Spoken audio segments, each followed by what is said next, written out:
Sa bawat kapaligiran, iba't ibang buhay ilang o wildlife ang umuusbong at naninirahan dito. At nakadepende sa kapaligiran ang mga residenteng namamalagi. Bilang kolektibo, tinatawag itong biodiversity. Sa kalupaan, kung saan laganap ang kagubatan, grassland at disyerto, tinatawag itong terrestrial biodiversity. Aquatic biodiversity naman sa mga organismong naninirahan sa mga katubigan. Sa bawat kapaligiran, unique o natatangi ang mga residente dahil depende sa dami ng pagkain, klima, temperatura at sa klase ng lupa ang mga umuusbong na buhay. Pero paano naman sa mga kuweba?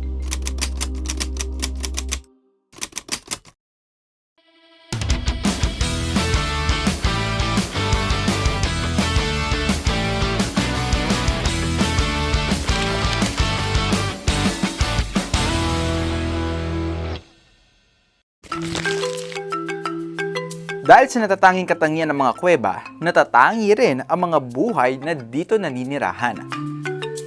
Unang-una na dito, ang aspeto ng liwanag na importante sa kahit anong buhay. At ang kuweba ay nahahati sa 3 bahagi o tinatawag na zones.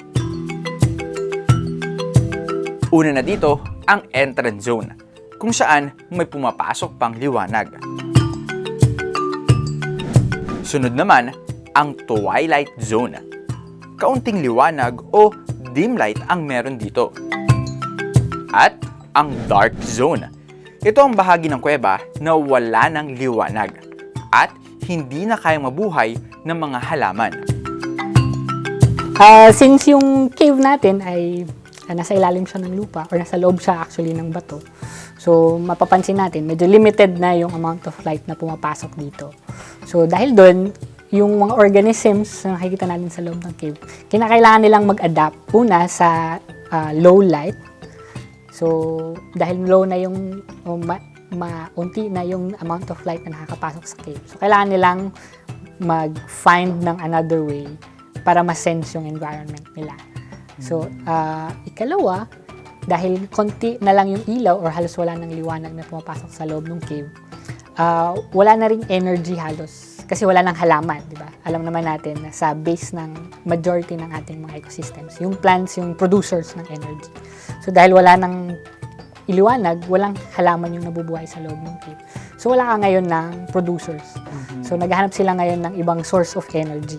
So doon papasok yung iyong mga bats kasi sila yung magdadala ngayon ng energy sa loob ng cave. Sa cave biodiversity, ang mga paniki ang itinuturing na keystone species dahil sila ang nagdadala ng mga kinakailangan nutrisyon sa loob na nagsisilbing buhay para sa iba pang namamalagi dito. So yung caves, roosting area siya ng about 50% of our bats in the Philippines. So it's a temporary area for them. Kasi minsan, pwede silang lumipat eh. Pero yun yung importance ng caves, especially for microchiropterans, yung mga insectivorous bats. Meron din ilang species ng fruit bats, yung mga fruit-eating bats, that use yung entrance, yung nakita mo kanina, doon sa may, especially pag malaki yung cave entrance, tapos may mga malalapit na fruiting trees. So, minsan may nagro-roast din ng mga fruit bats. Ayun. Pero yun yung importance ng caves for our bats. Kasi yung caves, protected siya from the elements. Diba? Stable yung microclimate na tinatanong. Stable yung temperature, yung humidity, no? So, maganda siyang roosting area. Yung area na yun, yung caves ginagamit nila to rest, to breed, to raise their pups for the females. Prof Pao, ano yung iba't ibang mga species ng bats yung makikita dito sa Cavinti Cave po? So sa aming pag-aaral, ang na-record namin dito sa loob ng kuweba ng Cavinti ay 8 species. So merong isang species ng tinatawag na fruit bat. So may dalawa kasing grupo yon, yung fruit bats, or kumakain sila ng mga fruits, ng nectar, pollen. Isang species, yung Rosetus amplexicaudatus. And the rest of the species, yung 7, ay insectivorous bats. O kumakain sila ng insekto. So may na-record kami na dalawang species ng Hipposideros. Hipposideros pygmaeus, yung maliit, at saka yung malaki, yung Hipposideros lecagulay. And then we also recorded rhinolophids, Rhinolophus philippinensis. Sila yung madami dito kasi they are able to echolocate. Kasi di ba madilim, so hindi sila nagre-rely sa mata nila, although they can see, they have small eyes, they can see, pero nagre-rely sila sa echolocation. Nagre-release sila ng sounds from their mouth or from their nostrils, and then yun yung magbabounce dun sa walls pag nagnanavigate sila or dun sa prey pag sila ay mag-hunt for food. Dito, nung pumasok tayo, nakita mo, so nadi-disturb sila. Kasi lumilipad sila eh. So nadi-disturb sila kasi may light. Kasi normally, di ba, dark siya. So makikita mo, nung pumasok tayo, nagliparan sila kasi na-disturb sila. Pero bumabalik naman sila dun sa pwesto nila. DOST Verkada, natanong nyo na rin ba kung bakit lagi nakabaliktad ang mga paniki? Okay. Yun kasing mga paniki, AJ, effortless sa kanila yung mag-hang upside down. Yung kanilang claw, meron yung tendon. Ano ba yung tendon sa English? Sa Tagalog. May litid. So may tendon na pag sila ay nag-hang, hindi kailangan mag-contract yung muscle para ma-sustain yung hanging nila. Hindi katulad natin, di ba? Walang force. Oo, so walang force yun. Effortless yun sa kanila. And then also, since nakahang sila upside down, maganda rin yun position para ma-detect nila kung may danger. And then, ayun.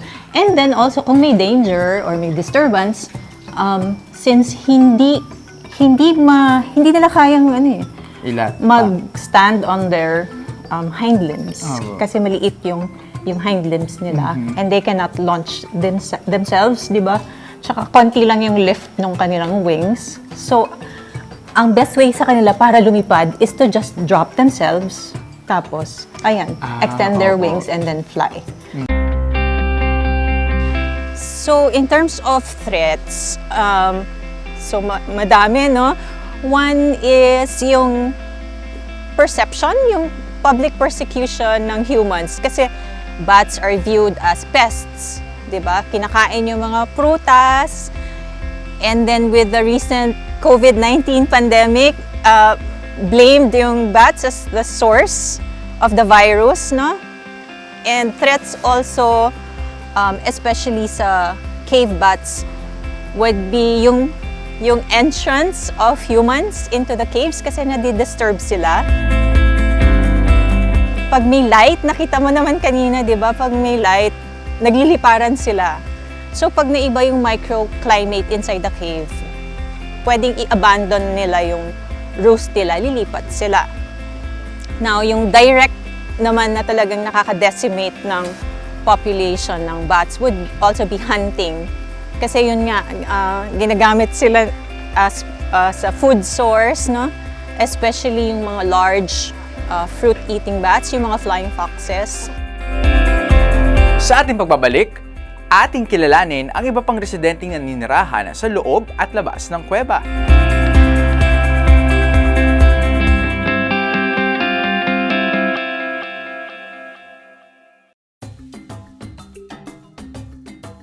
Isa rin sa mga importanteng nilalang sa cave biodiversity ay ang mga halaman at puno.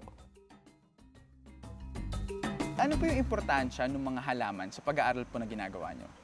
Inaaral namin ang iba't ibang halaman sa isang karst area or sa malapit sa cave entrances para magkaroon kami ng baseline data.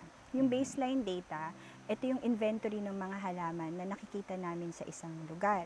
So, pwede namin itong gamitin kung gusto pa naming mag-aral ng, let's say, yung adaptability ng isang halaman, paano i-conserve yung karst landscape as a habitat, at yung iba pang ecosystem studies. May mga halaman na specific yung habitat type nila. So, merong mga naitala na sa limestone or sa karst area lamang sila na document. Meron naman, bukod sa karst area, makikita din sila sa ibang forest types. Sa ngayon naman, Miss Michelle, ano po yung naging resulta po ng mga pag-aaral na ginagawa niyo po?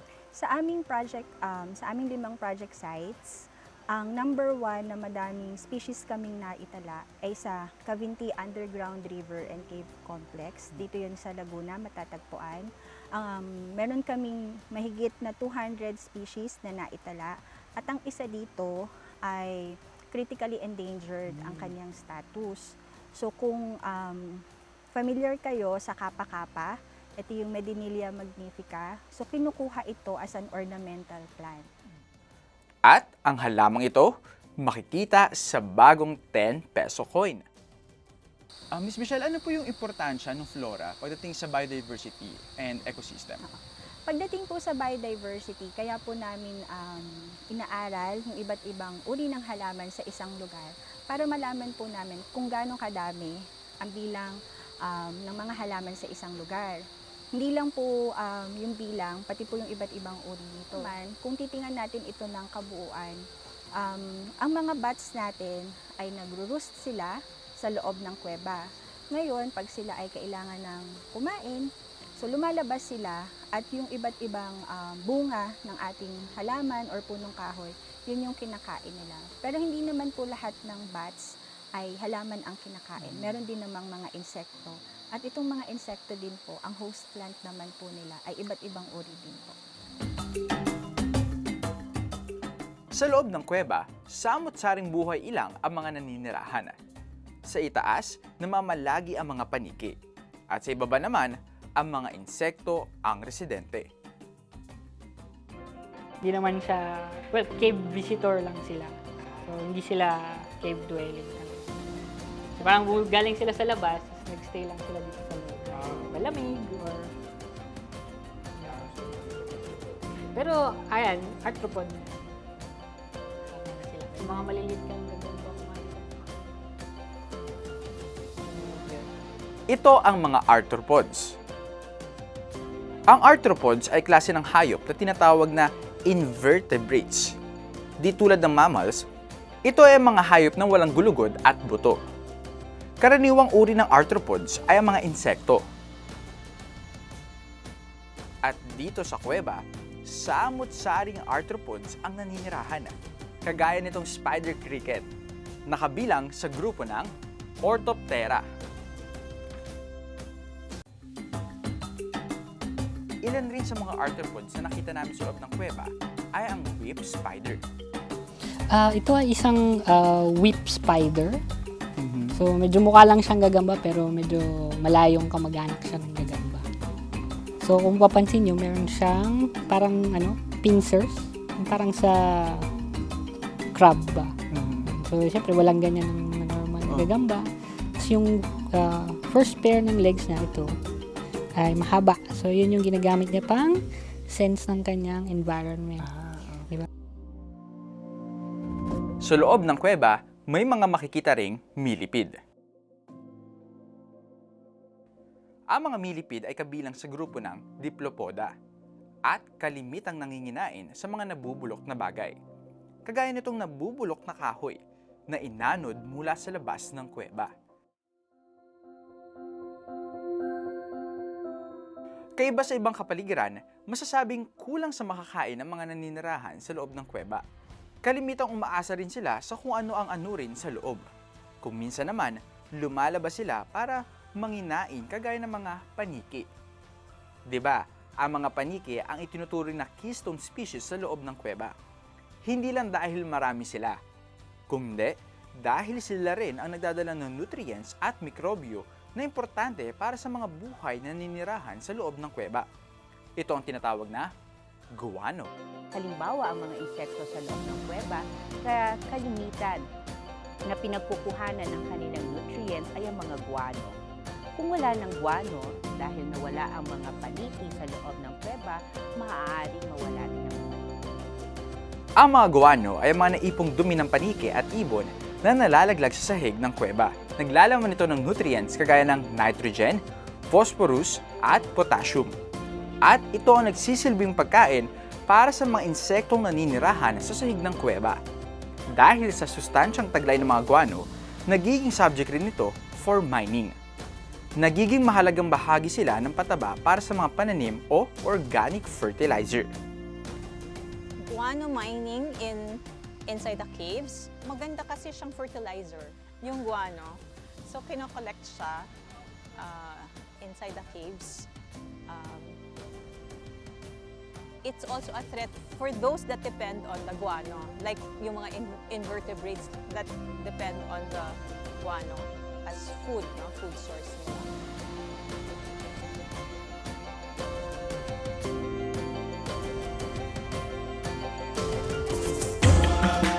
Up next, alamin naman natin kung ano ang papel ng mga mikrobyo sa cave biodiversity.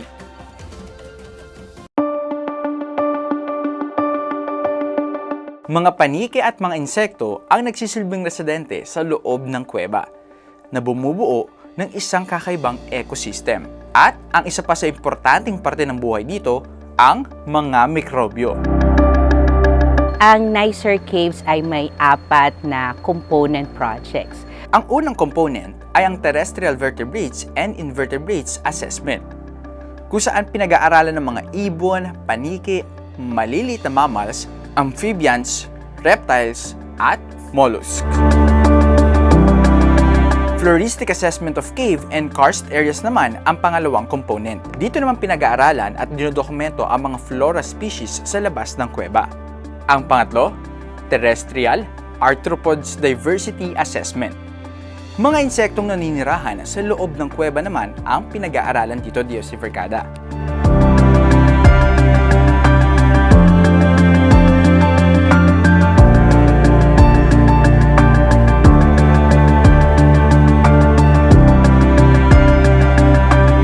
So, ang pang-4 naman ay ito yung pag-aaral ng mga mikrobyong maaring matagpuan sa loob ng kuweba. Kasama na dito yung mga mikrobyong matatagpuan sa guano. Pag sinabi nating guano, ito yung mga dumi ng ating mga paniki. So, pinag-aaralan din namin kung anong meron sa tiyan o sa gut ng ating mga paniki na makikita sa loob ng kuwebang aming pinag-aaralan. At ang mga assessment na ito, nakafocus sa mga kuweba ng Calabarzon. At kabilang na nga dito, ang Cavinti Cave.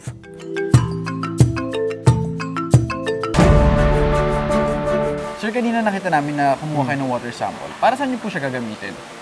So yung ano namin, yung grupo namin under Nicer program is Project 4.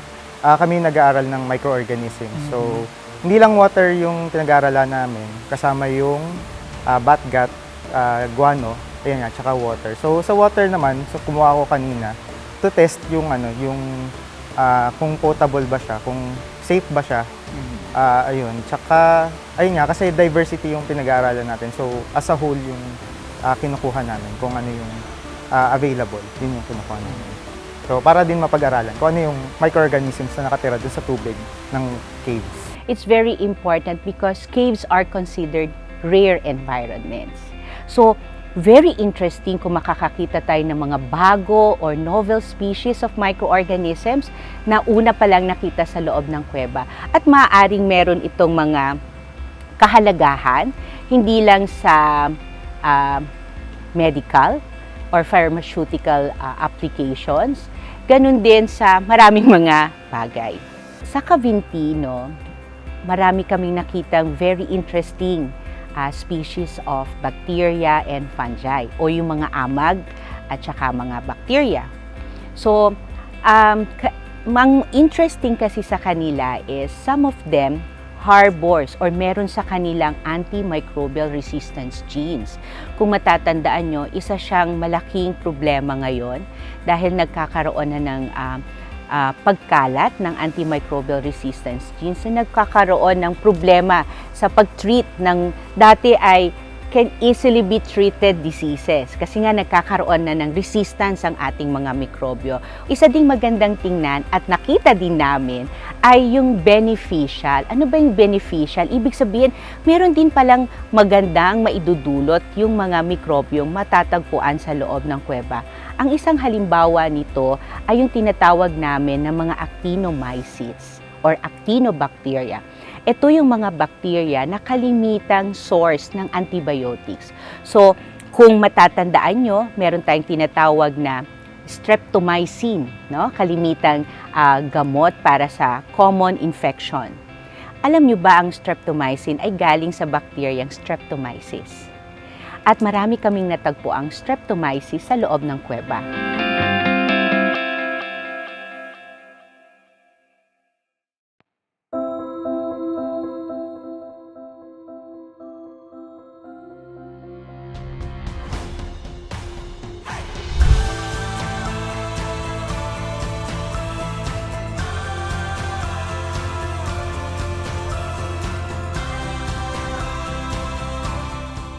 Mula sa mga rock formation, mga puno at halaman, at mga buhay ilang o wildlife, ang ating mga kuweba ay talaga namang nakakamangha. Ang pagiging misteryoso at mahiwaga nito may kalakip na kaalaman na siguradong makakatulong sa ating buhay.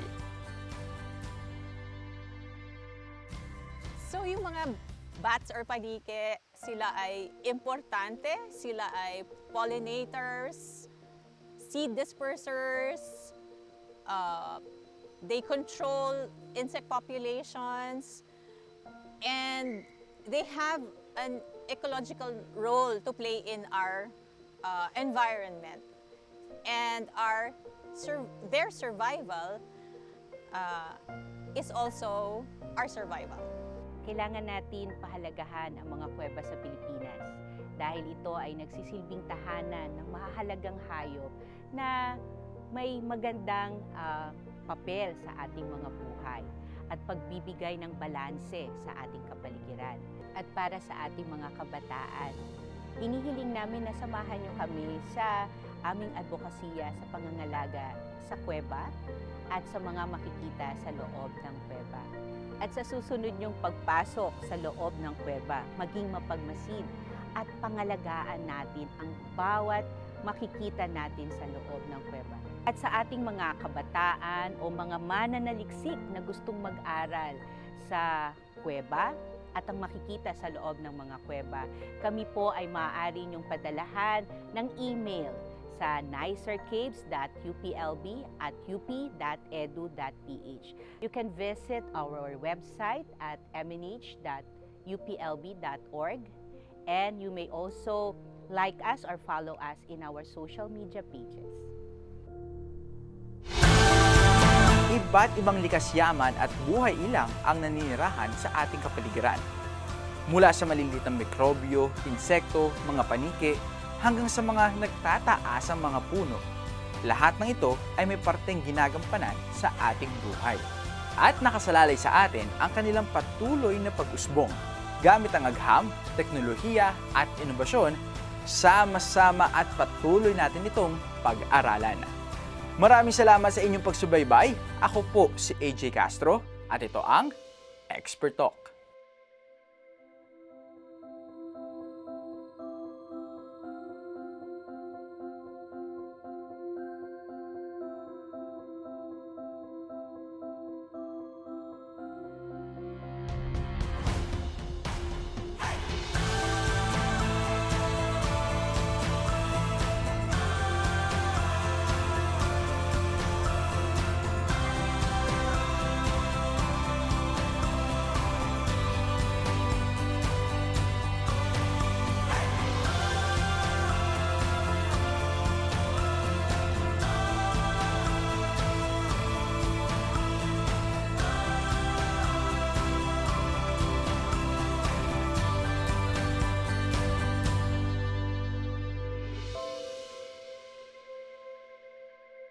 Dito lang yan sa Expert Talk!